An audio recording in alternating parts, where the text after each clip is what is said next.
Daybreak, Daybreak, Daybreak, the Daybreak Show. What is the situation of security in Ogun State as we speak? Yeah, thank you, Engineer Paul Oni, my good friend. Ogun State relatively can be said to be peaceful, and we can also say that we have made it a duty to provide quality service delivery to the people of Ogun State in terms of security. I must also add that we are doing this in collaboration with other sister agencies as well as safety agencies. And I must appreciate the cooperation that we have received from the good people of Ogun State who have been partnering with us to ensure that our job is made easier. Having said that, I should also admit that we have not gotten to where we want to be, and that is why we are also putting all hands on deck, evolving strategies that are tailor-made for securing Ogun State, and this will continue to do. Thank you very much, Honorable Commissioner of Police. I look at it, actually many people have given you a pass mark, especially in the area of collaboration, because after some series of killings on some roads like Ogere, you people went after the kidnappers there. Then recently we are hearing that you are making an effort concerning the border influx of criminal headers displacing villagers and all the rest. But our main concern, like Osatoame opened with, is this influx of the band of Okada people from Lagos State. Lagos State has taken a stand to ban Okada riders in more areas of that state, and we know that the next point of call is Ogun State. What are you doing right now to preempt a total breakdown when they come? Yes, Ogun State is peculiar in terms of security and also in terms of the socio-economic activities that are carried on in the state. We have been able to have a kind of crime mapping to situate particular crimes to particular areas, and having done that, we'll adopt suitable strategies that will fit into tackling whatever insecurity or crime you have in a particular area. But I must quickly add that at the fringes of some parts in Ogun State, you can hardly differentiate between Ogun State and Lagos State. So some of these issues that are coming up have always been with us, and we have been dealing with them appropriately. It is not about people coming into Ogun State that really matters, but what activities they carry on, and if such activities are inimical or not to the well-being of the citizens of Ogun State. And as I mentioned while I was giving my introductory remarks, I said we have enjoyed tremendous support from the good people of Ogun State, and we're still going to leverage on that for them to tell us if the imminent, as I would say it, influx of these Okada riders into Ogun State is against the aspirations or against the well-being of Ogun State citizens. Let me say this. Even as it is, we have issues with Okada riders, the commercial motorcycle riders, that even concerns their own well-being in Ogun State. There have been instances where their motorcycles are taken from them. Some of them have even been killed, and that has made us to embark on advocacy to even protect their own lives and property. And by so doing, we are extending of this to the generality of the citizenry in Ogun State. We will continue to do that. As a matter of fact, I know that there is an initiative by the state government to have commercial motorcycle riders registered in a form of database so that you can easily identify them. That is in the pipeline. The Honorable Commissioner for Transportation was with me and requested for assistance, and we are working assiduously towards that to ensure that it comes to fruition. But the activities of Okada riders will continue to be under our radar, whether they are doing this to earn their daily living, or they are doing it to perpetrate crime. So we are not leaving any stone unturned. Now, before I leave this topic of Okada riders, we know that naturally we go through a lot of licensing, and we license our cars, license whatever we use, and Okada riders shouldn't be out of this range of identification, basically. So, but these days we see Okada without registration numbers. In fact, I saw some Okada riders yesterday, and my thoughts were, are these guys coming from trenches? Because you look at them, they are dressing alone. It's like this man is sleeping in the jungle, kind of. I saw one. It's like in those days when we were in the war front, when we dig trenches, and then you come out of trenches, you see the body filled with sand and all that. That's what we see on some of these Okada riders, and then we see them ganging up in a place. There is a place I also saw around the Adigbe area where you can count about 500 bunch up. That's where they sleep on the ground and they are bunch up there. Isn't there a kind of proactive measure you can take before even the state government finishes what they are doing in biometrics? Okada itself, which is a motorcycle, is supposed to be licensed and attached to a name even before we do all this duplication that we normally do in Nigeria. What are you doing to ascertain? They even don't obey traffic rules anymore. So what are you doing to pick them up as per their licensing of their each of the motorcycles that ply our roads? Thank you for that observation. My response to that is that even as police, we operate within the ambits of the law. There is a directive which actually it is within the purview of the police to enforce, that all vehicles, whether motorcycle or cars or even trucks for that matter, that are not licensed and are found plying the road should be arrested.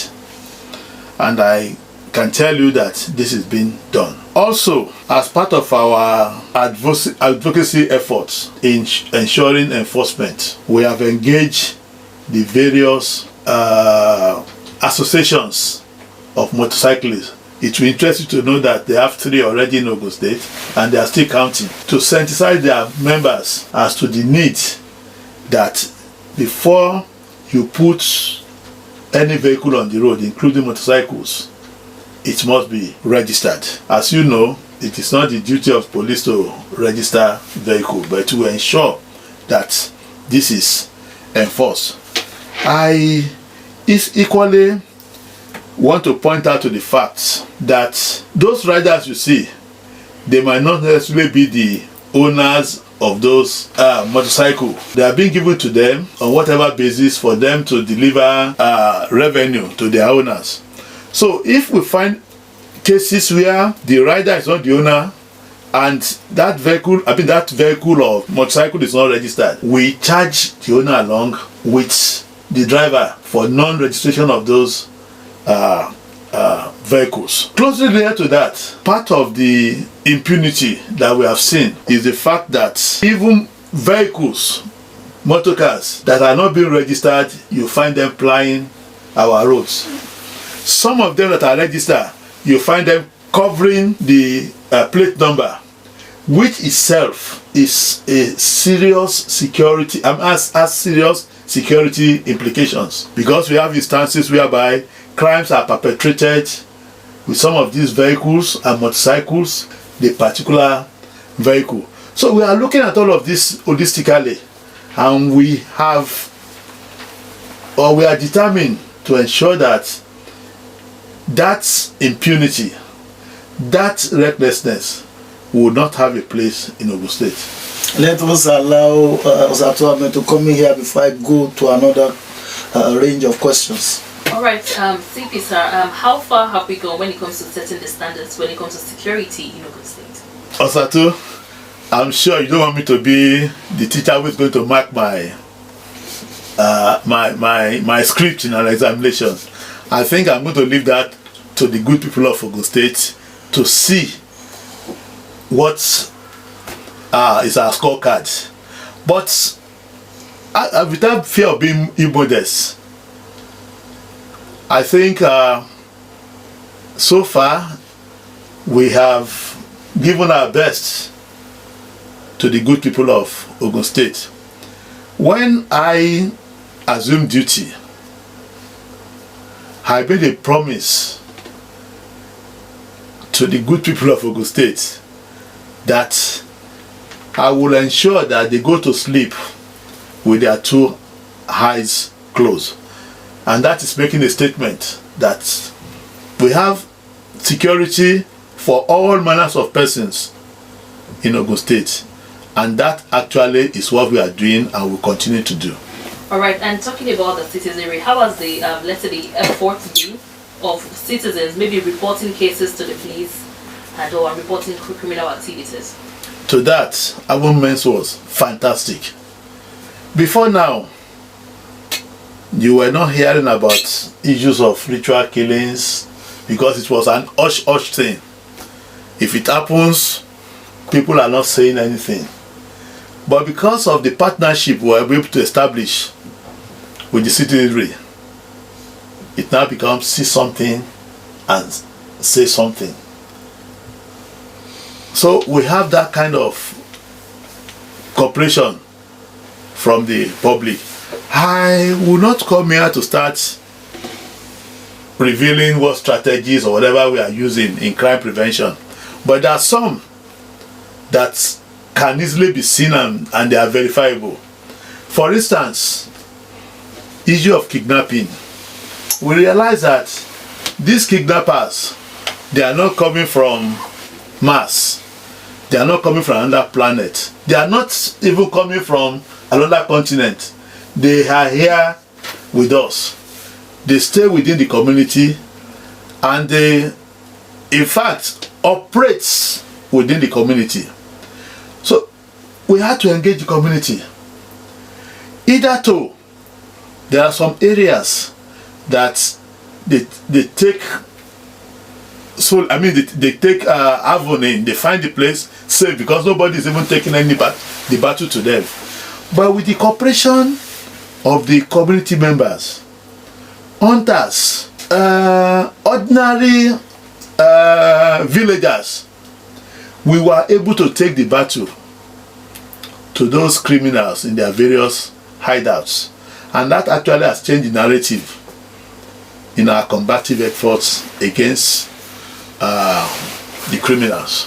So we enjoy a very good relationship and we tend to keep it so and even improve on it. Now, the federal government has upped their game kind of in terms of data collection, especially when you look at the name being linked to telephones. However, up till now, kidnappers will kidnap and use telephones to collect ransom.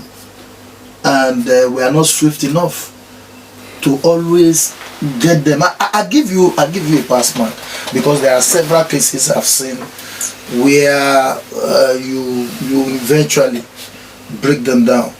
But what's happening within the police in terms of logistics for tracking? We've had situations where people complain that when they come to even track their lost expensive phones, they are charged.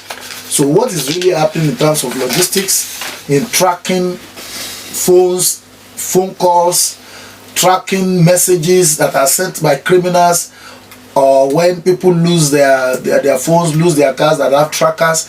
What is happening with the logistics that is available to you in doing this effective tracking? Well, Paul, I mentioned earlier on that there are some of these things that I would not want to Go into go.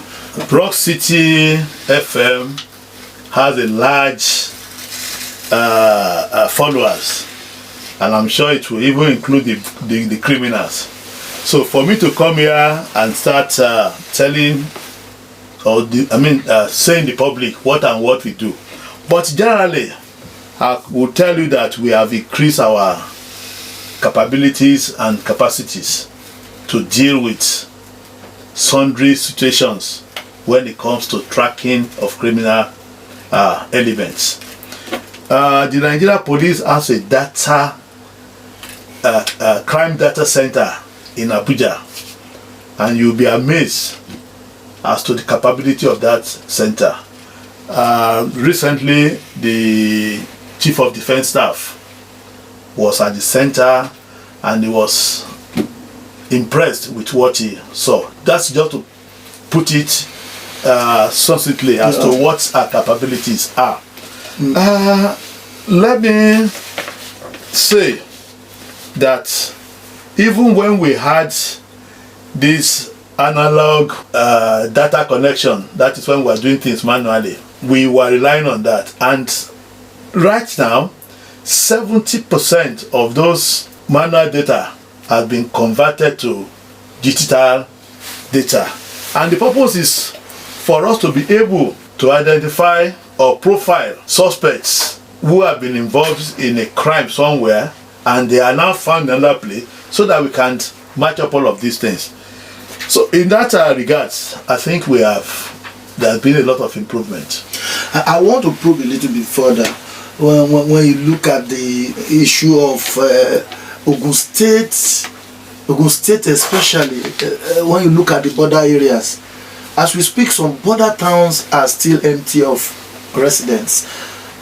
So we had, I don't know how far it is true, some are even said to have relocated to the neighboring country, and this is because invaders come at the middle of the night, deal with them and go back. That means that we still have some camps, criminal camps in our jungles. Now my question is, in this day of just like you have said, of IT, of equipment that can monitor, that can see, even from your office you can monitor the jungles of Ogun State with drones, with satellite pictures. Have we gone up to that level?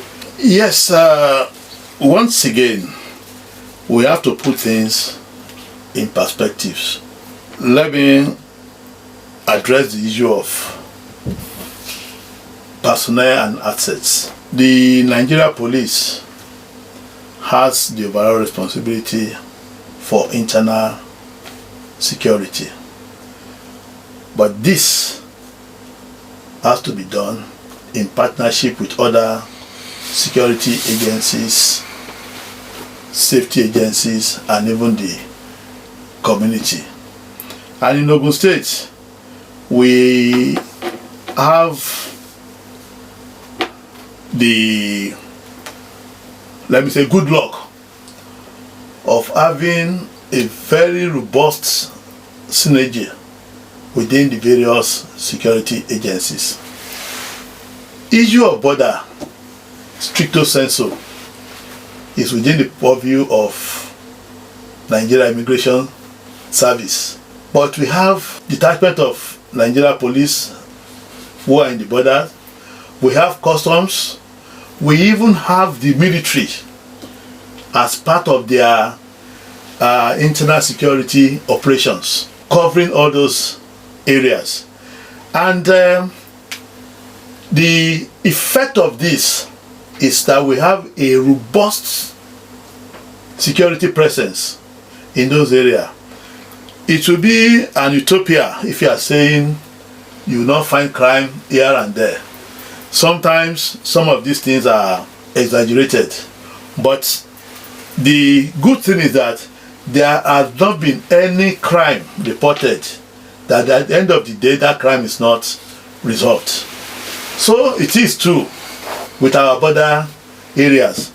I was talking about crime mapping, there are some areas, even in Ogun State, despite the huge socio-economic activities going down there, you don't find some of these heinous crimes happening there. I can give you an example. Our border areas like Idiroko and all the rest. Hardly do you find cases of armed robbery. Hardly do you find cases of kidnapping there. Whereas a lot of socio-economic activities, they do go on there. As regards our other borders within Nigeria, when we discovered that there were incessant inter-border crimes, you do something in Ogun, you run to Oyo, you do something in Oyo, you go back here. The governors of the two states, in their wisdom, and I must commend that for that, decided to establish a joint Ogun-Oyo Security Commission. And that commission is being powered by the law enforcement in the two states. Now, for instance, a cell, a sleeper cell or an active cell sets up camp deep in the jungle, carry arms. In these days where internationally you can get imagery where those carrying weapons can be identified, their number can be identified, do you have that capability to see what is happening deep in our forests before the spring surprises in the town? Recently, the Nigeria police acquired 4 drones for that specific purpose. Of course, you agree with me that that might not be adequate enough, but it's a starting point. So that capacity or that capability is there. But you also know that Nigeria is a very large country and we have various security issues being spread over. Whenever there is a need for us to deploy such capabilities, we request and they bring. We have had instances where helicopters are used to patrol certain areas within the state if the need arose. And I can tell you that we still have the opportunity to avail ourselves of such capabilities. Now let me come away from that. There is this constant practice within the police where the chain of command is, circumvented, as it were, where a group of people, I don't want to call them SARS, I don't want to call them any name, but we have some, you call them intelligence, some you call them SARS, as the commissioner of police of a state. Why is it necessary to circumvent that chain of command where a divisional police officer cannot have authority in his area? A team will come to his area, whatever the rank could be, take action, even if he kills. The DPO, the area commander, does not have the authority. Even the CP does not have the authority because this man reports directly to Abuja. Why circumvent the chain of command? Isn't that counterproductive? And what is the police doing to review this system where total authority be given to the chain of command, right from the CP down to the area commander, down to the DPO, and it flows that way without circumventing another entity out of that disciplinary circle where you can be in total command of all policemen we see in Ogun State? Why is the police like that? When are they going to review that? And what is the necessity for this scenario? First, I must correct that impression of anything being circumvented. And let me say this: the Nigeria police perhaps has the best mechanism for internal discipline within its rank and file. I say this with all sense of responsibility. Every policeman that is coming to Ogun State, for instance, must, as a matter of compulsion, arrive himself, that's the term we use, at the state headquarters for the Commissioner of Police to know that they are here for a purpose. And when that is done, if there is a need for them to go to any part of the state, consequential directives will be given that these people are coming. That, however, is not to say that there are not be instances of infractions. Let me put it that way. And when that is known, appropriate disciplinary measures are meted out. So it's not about the police policy saying you have to go and do something wrong. There are rules guiding even our operations. I can tell you with all sense of responsibility that in the present day Ogun State Police Command, people will not come here without the Commissioner of Police knowing that they are here. Even if they take their orders from Abuja. That is what I've told you. Even if you are coming from Abuja, you are coming on investigation, you have to report yourself. Arrive yourself that we are here, and we'll tell you, we don't even want to know the particular thing, but you must let us know so that if anything happens, we know who and who. No, I know the chain of command is such that they arrive themselves here. You know they are here. They can't just come into your state. What we want to know is the situation of, for example, SARS. Now we have, I think, SWAT that reports directly to Abuja. That is not correct. Okay. Please educate us. Because, yes, that's why I said there is a detachment of special weapon and tactics in every state. And that detachment is directly under the control of the Commissioner of Police.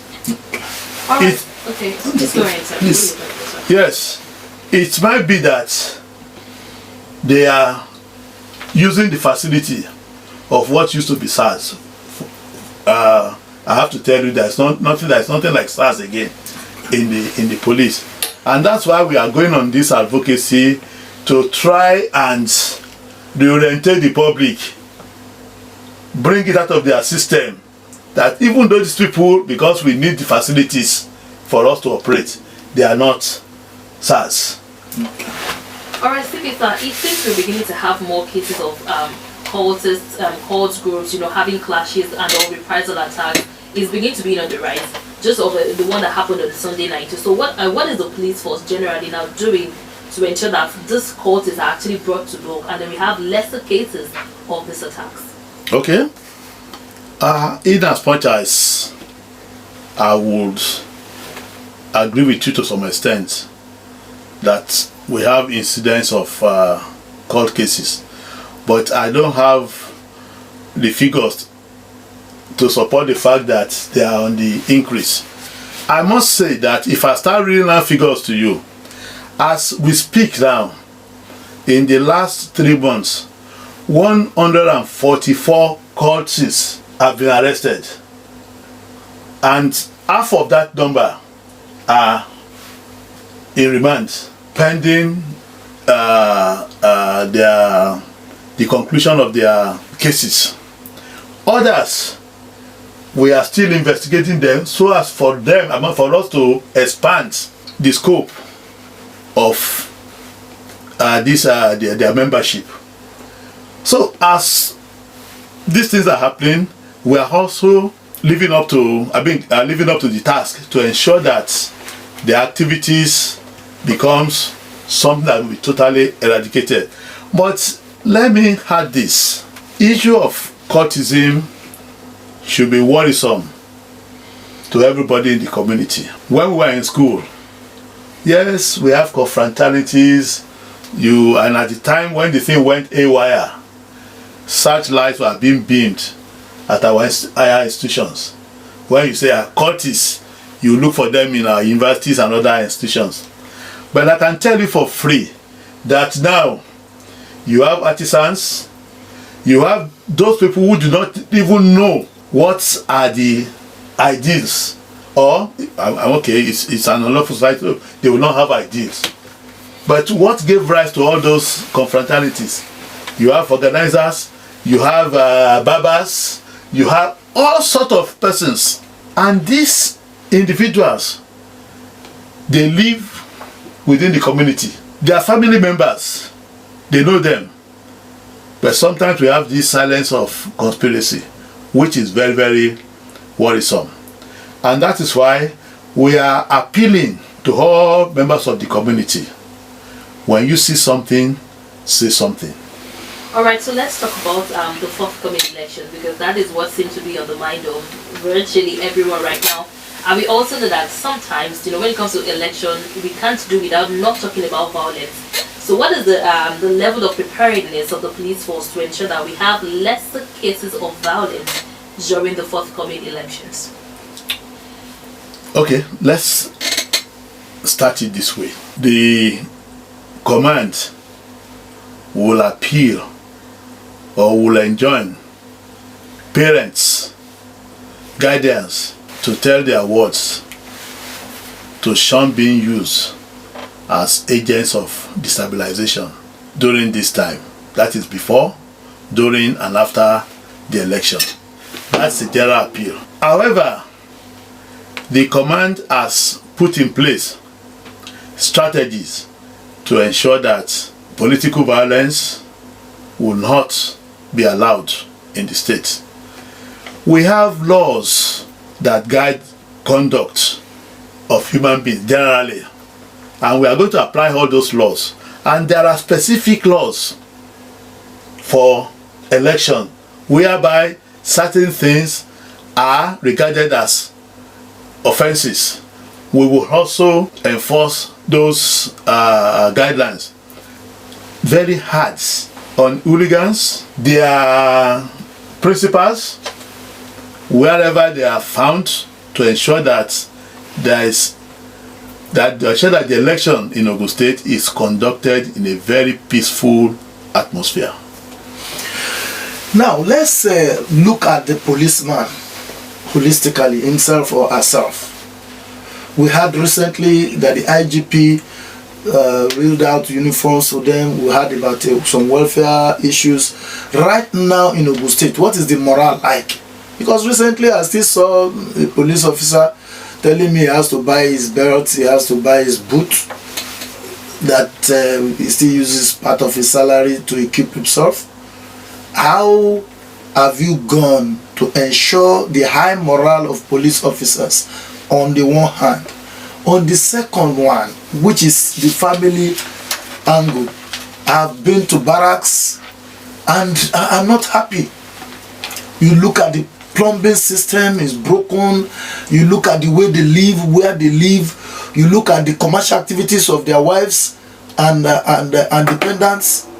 What can be done to really make a police officer be dignified, be proud of being a police officer, in such that everything is taken care of holistically? And the third leg of that question is, eventually, God forbid, something happens to a police officer.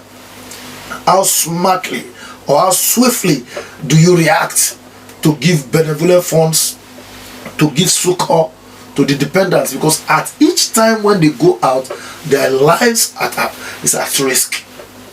What can you tell us holistically about the welfare and the morale of your men? Well, Paul, I'm sure you have also seen police officers that when you look at them, you say, wow, I want to be like this person.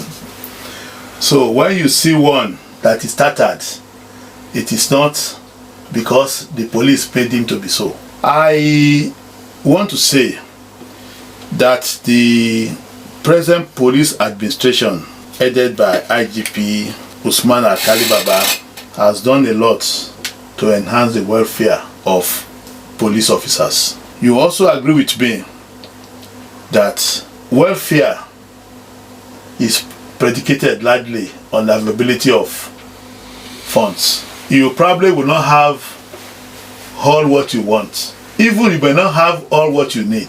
But I can tell you that since my assumption of office in Ogun State, uniforms, other accompaniments are being given to men, particularly. When I say men, I mean the other ranks. The rank and file. The rank and file. As they come. Issue of accommodation will seem to be a challenge. But let me quickly add that all police officers, they have what we call rent subsidy. And that gives you the opportunity to even hire an apartment. But because of the sensitive nature of what we do, we will prefer to have them quartered for us to be able to mobilize them at very short notice. I am sure with the coming of the police trust fund now, things are going to get better. Okay. Now let me ask another follow-up question to that.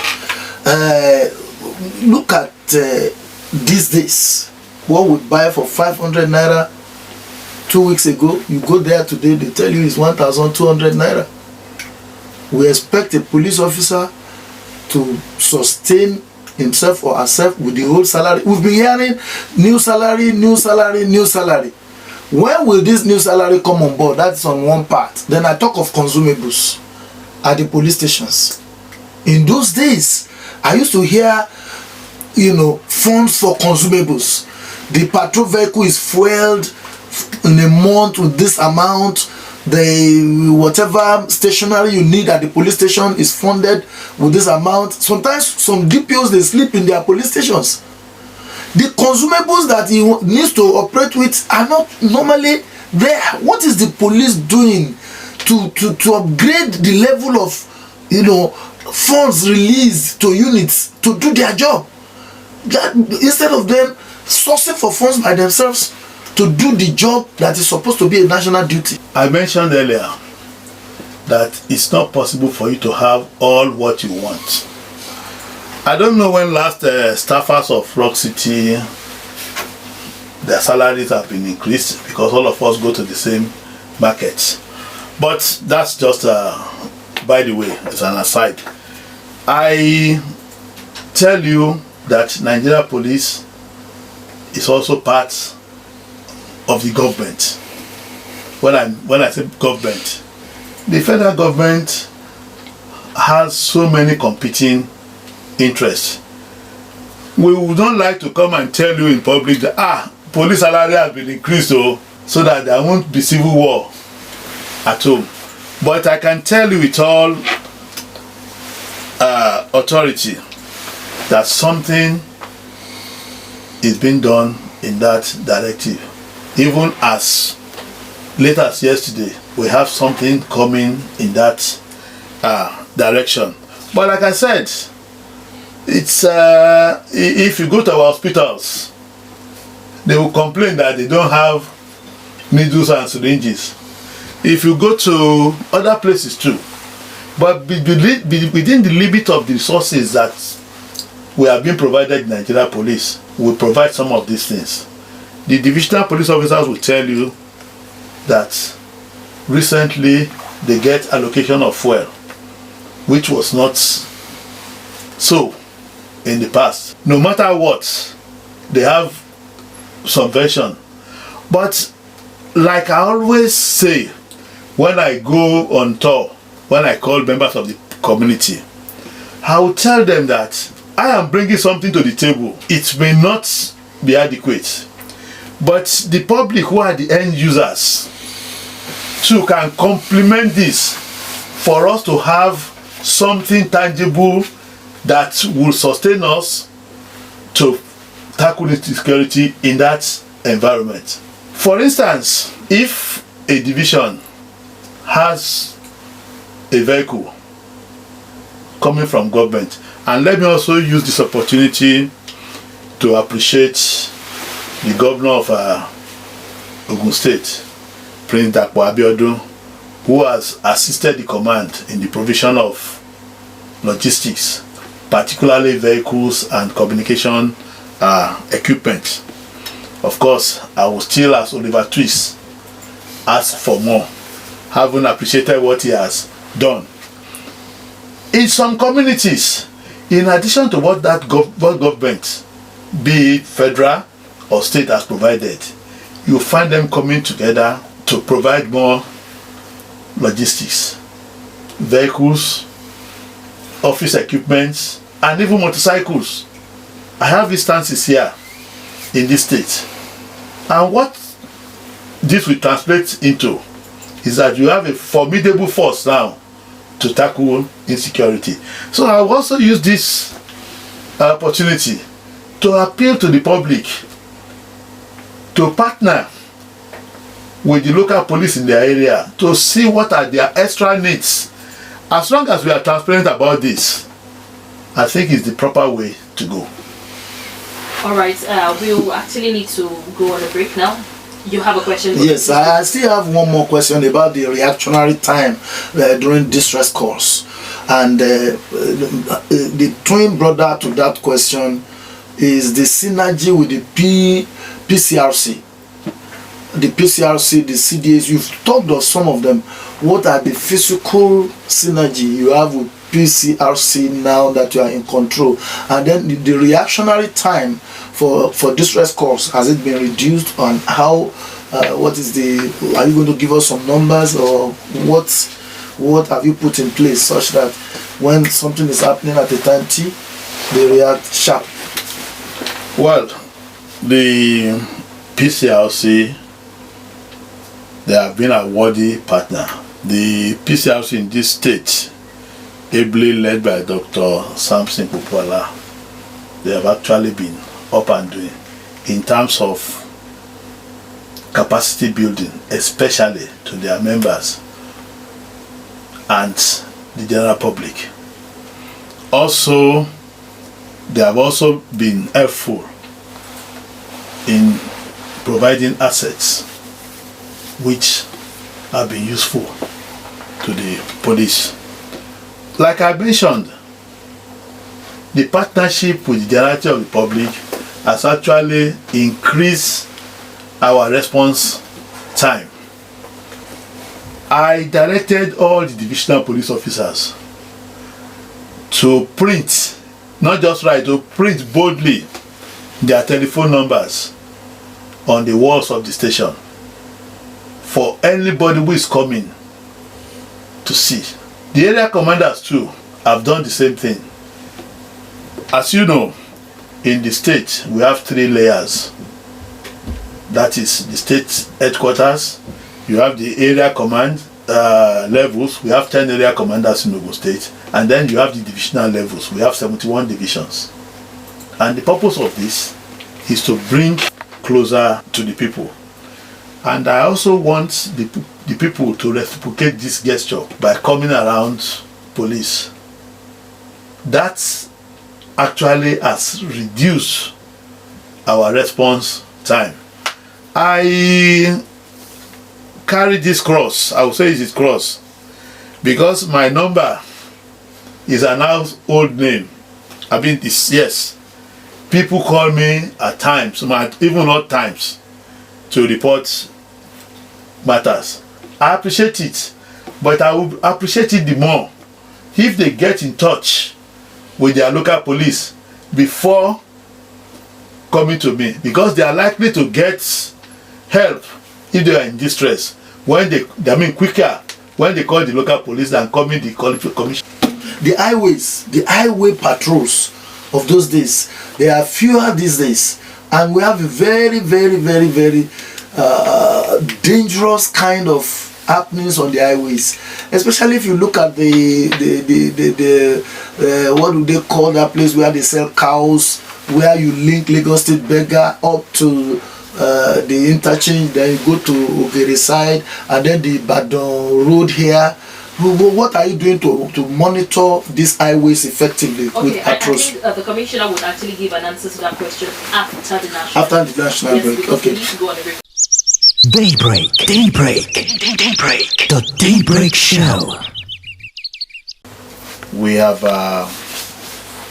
increased our visibility on our highways, and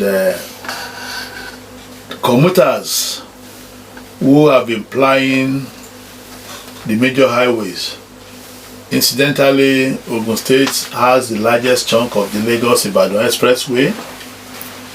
The same for Shagamu Bini Expressway. If you look at it in terms of the kilometers covered by each state, Ogun State also covers a large chunk of those major highways. And I want to assure all the commuters plying those highways of adequate security. Paul mentioned specifically about the long bridge leading into Kara. As you all are aware, until about 2 months ago, a lot of construction work went on in that axis. And some of these works, they come with their security challenges as well. Now that road has been fixed, we have recorded 0 or very few incidents on that road, and that tells you that some of the challenges we had there was a result of the construction work that was going on. I also need to add that with our newfound respite, a new form of challenge has actually emerged, and that is by the way of number of crashes that are being recorded on that highway as a result of the completion of the works doing there.